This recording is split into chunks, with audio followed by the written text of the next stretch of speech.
Shalom Ubracha, bonjour à tous, nous poursuivons avec la deuxième Mishnah du 12e Pérec, mais juste avant une petite précision concernant la Mishnah précédente. Nous n'avons pas expliqué pourquoi, si les lanières étaient attachées au-dessus du genou, pourquoi la Khalitsa est psoula.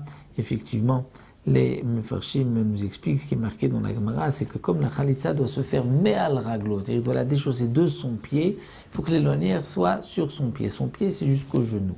Au-dessus de son pied, ce n'est plus me'al raglo, c'est me'al raglo. Et donc c'est pour cela que la Khalitsa est psoula.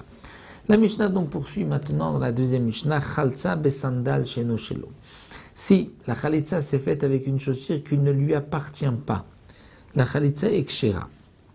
Il n'est pas nécessaire qu'il soit propriétaire de la chaussure. Lechatrina, c'est vrai qu'il faut que ce soit sa chaussure, mais pas bedi avad.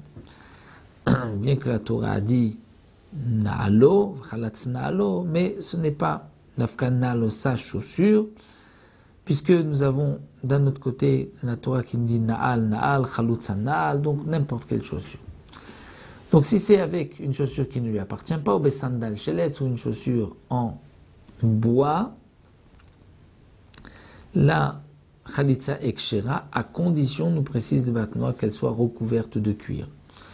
Obeshel small beyemin, si on a utilisé le pied gauche pour, donc la chaussure gauche, pardon, pour le pied gauche, la chaussure du pied gauche pour le pied droit, la khalitsa est kshera. C'est-à-dire que même si on a pris la chaussure du pied gauche pour le pied droit, la khalitsa restera kshera, mais à condition que la khalitsa se fasse sur le pied droit. Khalsa begadol shu yachol lechbo. Si elle a fait la khalitsa avec une chaussure qui est trop grande, mais il peut quand même marcher.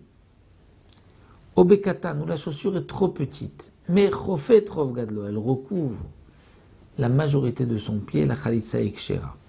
Étant donné qu'il peut marcher avec, même si elle est un peu grande, ou même si elle est petite, mais ça recouvre la majorité de son pied, c'est kasher. Khalsa balayla. Si la khalitsa s'est faite la nuit, khalitsata kshera, la khalitsa kshera, Rabbi Eliezer possède, Rabbi Eliezer dit non, c'est pas soul. Alaché comme Rabbi Eliezer, la khalitsa doit se faire le jour. Basmol, khalitsata psula, Rabbi Eliezer marchir. Si elle s'est faite sur le pied gauche, la khalitsa est psula, mais d'après Rabbi Eliezer, la khalitsa est kshera.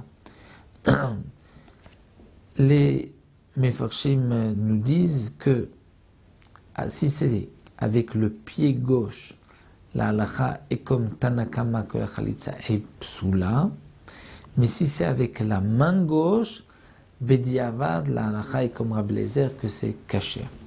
En tout cas, nous voyons que il faut le faire avec le pied droit, même si c'est la chaussure du pied gauche qu'on a mis sur le pied droit. Donc là, nous avons vu quelle est la chaussure que nous devons utiliser, et nous verrons Bezrat Hashem dans la troisième Mishnah comment on va procéder, puisqu'il faut la déchausser, elle doit lui déchausser donc cette chaussure et ensuite cracher à côté. Donc ça nous verrons Bezrat Hashem dans la prochaine Mishnah.